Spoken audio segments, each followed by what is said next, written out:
Are you wondering on what to cook this festive season?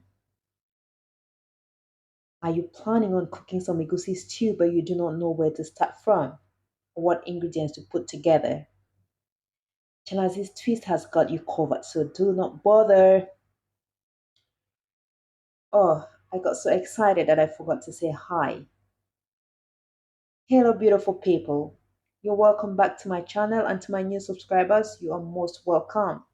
I am still your girl, Chalazi's Twist, and I am back again with another episode of The Twist. So here are all the ingredients we need to prepare this beautiful and tasty egusi stew. You've been wondering on where to start from, on what to put together to have this done. So now our main ingredient is our egusi. Here we've got two types of egusi. I use the long grain and the short grain egusi, but this is optional. You can actually use one type of egusi. I just wanted to put the two together because I had both in little quantities. So I put both together.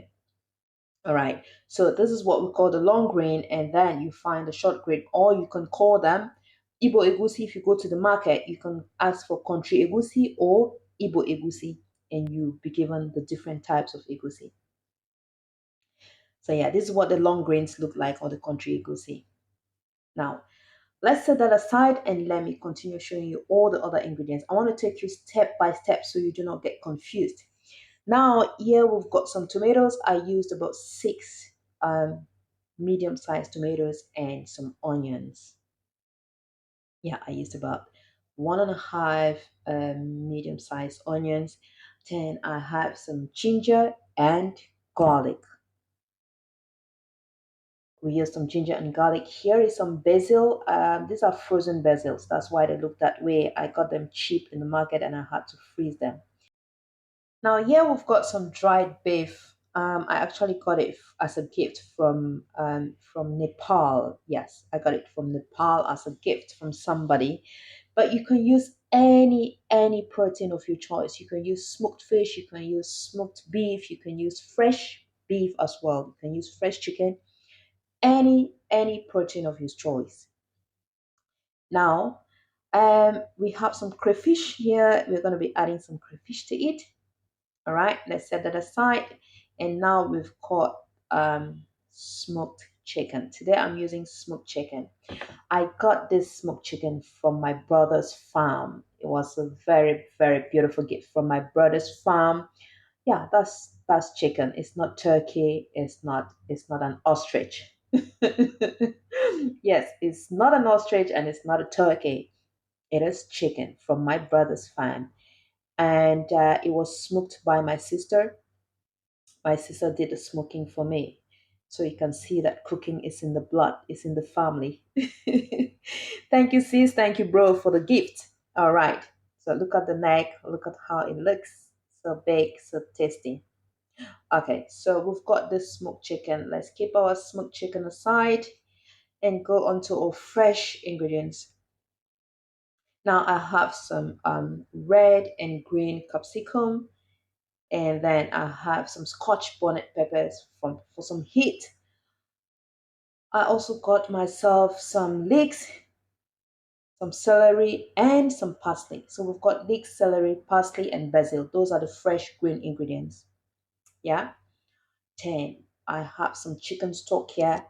You can use any stock you have. You can use beef stock or chicken stock, whatever you've got. And I also went ahead to add in some spinach. Yeah. All right. Now let the cooking process begin. So we're just going to go ahead and slice our tomatoes beautifully, just like what I'm doing in the video. Once that is done, set it aside and slice our onions. In a clean pot of hot oil, we're going to add in some salt. I added some salt. Then add in the onions. Let it fry on medium to low heat until your onions are translucent. I didn't say until they are golden brown. No, until your onions are translucent. Once that is, go in with your dry beef. I'm adding in the dry beef right now because I didn't soak them. So my dry beef is going to get cooked in the oil. Yeah. Now, if you're cooking with fresh beef, you can add it later. No need to add it right away. So we are going to let it simmer on medium to low heat for some time and then add in our tomatoes, our fresh sliced tomatoes. Once you've added in your sliced tomatoes, mix it beautifully, give it a good stir, and let it simmer for about 10 to 15 minutes on medium to low heat. So while our tomato is cooking on medium heat, let's go ahead and blend our egussi. Now in a clean blender, let's add in our egussi, and then I have one secret for you. You have the spice, it looks like black pepper, but it's not black pepper. We call it bush pepper. It's like black pepper, but it has some stems, it has some roots on it. This ingredient is very important. It doesn't only uplift the taste of your egusi stew, but it also helps with stomach upset. Just in case egusi was not properly cooked, it helps prevent stomach upset. So always make sure you have that in your egusi. It's of good help. Now, we are going to add some water and blend everything together. I decided to add water. You can blend your egusi without water. You can just use the dry blender.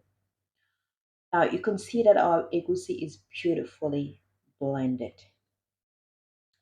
Once that is done, we're going to slice our ginger and all the other fresh ingredients and then blend them together. So excluding the leeks, so we are going to blend the basil, celery, and parsley together, including our scotch bonnet pepper. So in our blender, we've got all that put together. Now let's go ahead and blend everything beautifully. I forgot to add in my white pepper, so I'm adding it right now. I'm adding your white pepper. So white pepper is one of the ingredients we are adding into our egusi stew. So add your white pepper and blend everything beautifully.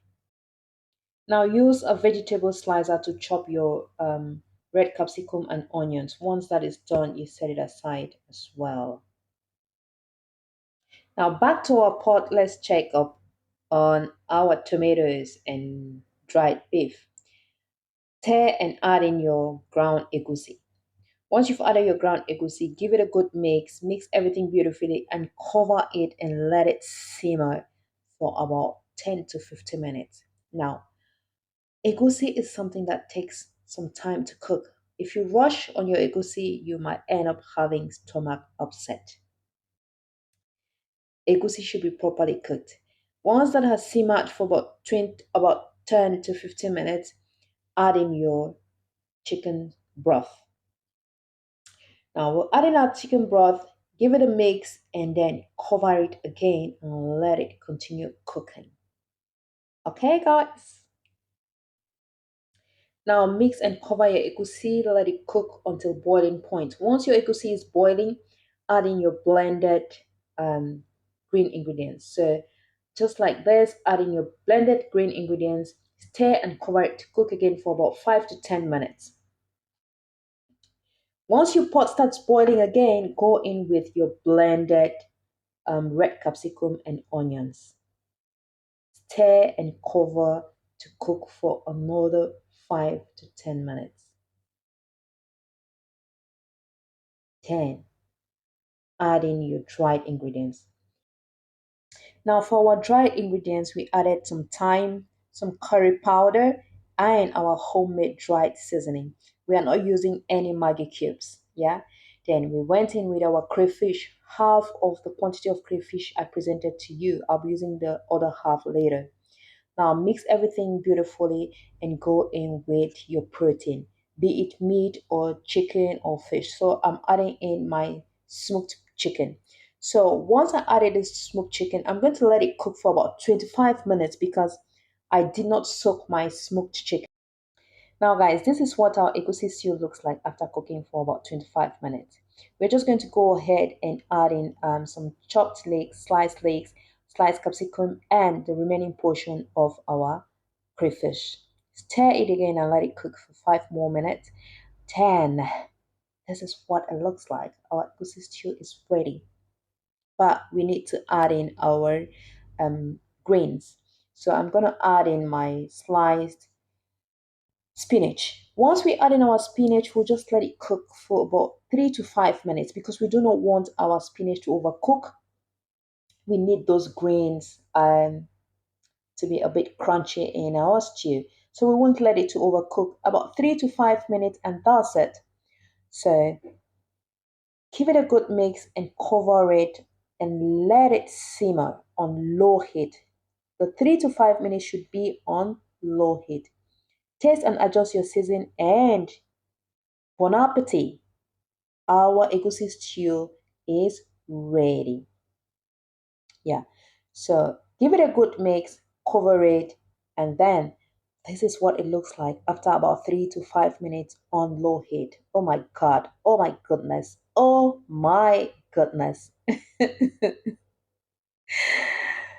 My kitchen smelled heavenly. Don't ask me if I've visited heaven before. Just know that my kitchen smelled heavenly. It was so tasty and so yummy. So, guys, you can pair your egusi with some rice. You can pair your egusi with some yam, some roasted plantain, some boiled plantain, or some fried plantain. Now, let's go ahead and serve our plantain, our egusi stew, and enjoy. I paired mine with some plantain, some half-ripe plantain. It was heavenly, guys. Thank you so much for watching.